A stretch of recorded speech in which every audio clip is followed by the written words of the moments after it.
नमस्कार दोस्तों, जैसा कि कल हमने देखा था बीएनएस के बारे में और कल हमने बीएनएस में देखा था कि बीएनएस किस तरीके से पारित होता है, हमारे सदन से संसद के सदन से किस तरीके से पारित होता है। कब इसको पेश किया गया, कब इसको दोबारा से निकाल करके दोबारा पेश किया गया, कब राज्यसभा से और लोकसभा से पारित हुआ और कब हमारे राष्ट्रपति जी का अनुमोदन मिला, उनके साइन हुए और कितनी तारीख को ये लागू हुआ। हमने 5 तारीखें देखी थी, जिसमें से एक जो सबसे पहली तारीख थी वो थी 11 अगस्त 2023। 11 अगस्त 2023 को क्या हुआ था, हमारे जो केंद्रीय गृह मंत्री है अमित शाह जी, उन्होंने हमारे भारतीय न्याय संहिता 2023 के अधिनियम को लोकसभा के अंदर पेश किया था। तो पहली तारीख हमने देखी थी 11 अगस्त 2023 को, मतलब 11 अगस्त 2023 को उन्होंने क्या किया, लोकसभा के अंदर अधिनियम को पारित रखा।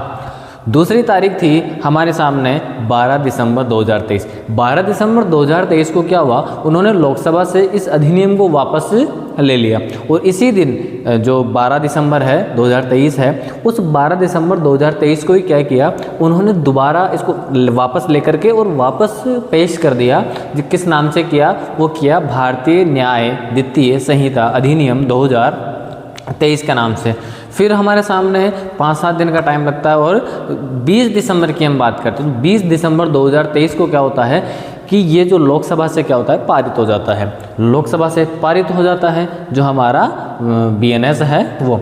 फिर राज्यसभा से अगले ही दिन पारित हो जाता है 21 दिसंबर को और 25 दिसंबर 2023 को हमारे राष्ट्रपति जी का अनुमोदन मिल जाता है। और अब 25 दिसंबर 2023 को क्या होता है, ये जो हमारा अधिनियम है, ये अधिनियम एक तरीके से कानून बन जाता है और ये अब लागू होने के लिए पूरा तैयार है।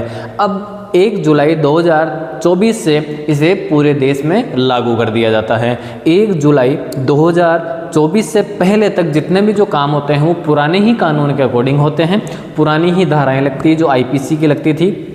हमारा भारतीय दंड संहिता जो है 1860 का, उसके अंदर काम चलता रहता है। लेकिन 1 जुलाई 2024 को हमारा जो बीएनएस है वो लागू होता है। हमने कल यहाँ तक देख लिया था। आज हम देखते हैं कि हमारे बीएनएस के अंदर जो 20 धाराएं हैं, 20 अध्याय हैं। जैसे मैंने यहाँ बताया आपको कि 20 धाराएं हैं, ये अध्यायों के नाम, बार बार धाराएं बोल रहा हूँ, 20 अध्याय है। ये हमारे सामने 20 अध्याय लिखे हुए हैं और इन 20 अध्यायों के जो नाम हैं वो लिखे हैं और उनके जस्ट सामने लिखे हैं कि कौन से अध्याय में कितनी धाराएं हैं। जैसे कि हम इसके बारे में हम पहले देखेंगे कि कौन सी धाराएं हैं और कौन से अध्याय के अंदर आती है, फिर हम एक एक धाराओं को नेक्स्ट क्लास में देखेंगे। तो हम देखते हैं सबसे पहले अध्याय 1 जो है, चैप्टर नंबर 1 है, वो बताता है प्रारंभिक, यानी कि ये कब से शुरू होता है, कहाँ ये शुरू होता है, इसके बारे में बताता है। आपकी जो धाराएं हैं 1 से लेकर 3 तक।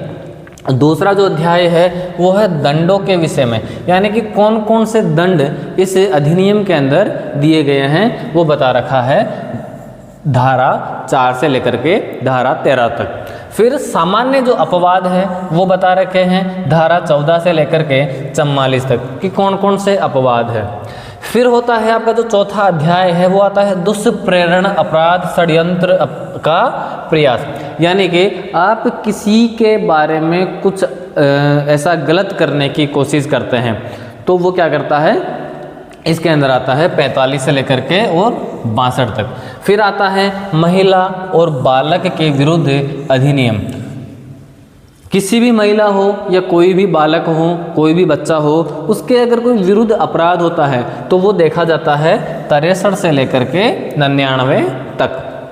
इसके अंदर महिलाओं के साथ होने वाले सारे अपराध आ गए, इसके अंदर बालकों से जो बच्चे हैं, बच्चों से संबंधित सारे अपराध आ गए, वो इसमें काउंट किया जाएगा। फिर अगला अध्याय है मानव शरीर पर प्रभाव डालने वाले अपराध। ये वही सारे अपराध है जिसके अंदर सबसे ज़्यादा मानव शरीर के ऊपर अगर कोई चोट लगती है, कोई नुकसान होता है, कोई क्षति होती है, तो उसके बारे में जितनी भी जो धाराएँ लगती थी पहले आईपीसी में, जैसे 301, 302, 305, 304 फौजदारी ये जो लगती थी वो अब यहाँ कौन से में लगती है, 100 से लेकर के 146 तक लगती है। अब सारे के सारे जो murder, half murder, attempt to murder, ये सारे के सारे जो धाराएं हैं वो इसके अंदर ही आने वाली है। दूसरा मतलब नेक्स्ट जो है अध्याय वो है 7वें अध्याय के अंदर अगर आप राज्य के विरुद्ध कोई षड्यंत्र कर रहे हैं या उसके खिलाफ अगर आप युद्ध की घोषणा कर रहे हैं या फिर आप राज्य को नुकसान पहुंचाने के लिए अगर ऐसा कुछ कर रहे हैं तो भी आप क्या हो जाएंगे, पनिशेबल हो जाएंगे, आपको दंड दिया जा सकता है। क्योंकि राज्य के विरुद्ध अगर कोई आप अपराध करते हो, देखो यहाँ शब्द लिखा है अपराध, तो वो अपराध किस में काउंट किया जाएगा, आपका जो अध्याय 7 है उसमें, और 147 से लेकर के 158 तक की धाराएं इसके अंदर आती है।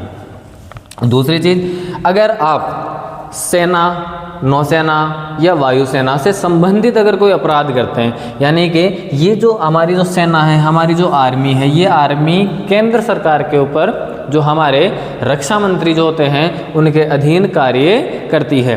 तो दूसरी चीज़, ये जो कार्य तो करती है लेकिन ये जो कार्य कर रही है उसके कार्य में अगर आप बाधा डालते हैं तो आपके ऊपर 159 से लेकर के 168 तक की धाराएं लग सकती है। यह है अध्याय 8 में। अगर ये अपना काम कर रही है तो इसको करने दिया जाए। फिर आता है निर्वाचन संबंधी अपराध।